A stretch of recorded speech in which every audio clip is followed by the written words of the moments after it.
নমস্কার দর্শক বন্ধু, আমি Manjula Chatterjee. Facebook page, YouTube channel, video. Shrikrishna বলেছেন গীতায়, কর্ম করে যাও, ফলের চিন্তা করো না।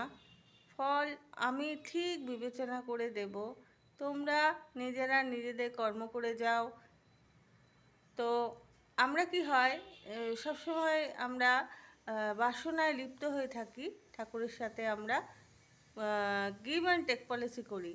সেটা কি, ভগবান তুমি আমার মেয়ের বিয়ে দিয়ে দাও, তোমাকে আমি সোনার চেন দিয়ে দেবো।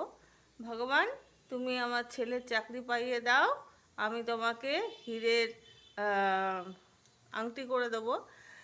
তো এটা আমরা ভুলে যাই যে ভগবানই তো আমাদের সব কিছু দিচ্ছেন। আমরা কি দেবো ভগবানকে? এইসব না, আমরা ভগবানকে দেব ভক্তি, শ্রদ্ধা, ভালোবাসা। ভগবানের পুজো যতক্ষণ করব আমরা ভক্তি নিবেদন করব, ভালোবাসা নিবেদন করব, মন থেকে ভগবানকে ভালোবাসবো। তার জন্য কি দরকার? ভগবান খাবার খায় না, ভগবান ফুল, তুলসী পাতা এগুলোতেই সন্তুষ্ট। আর আমরা যেগুলো ভোগ নিবেদন করি, উনি সেগুলো দৃষ্টি দিয়ে ভোগের উপযুক্ত করে আমাদেরকে দেন এবং সেই প্রসাদ খেয়ে আমাদের মধ্যে ভক্তি লাভ হয়। ধন্যবাদ।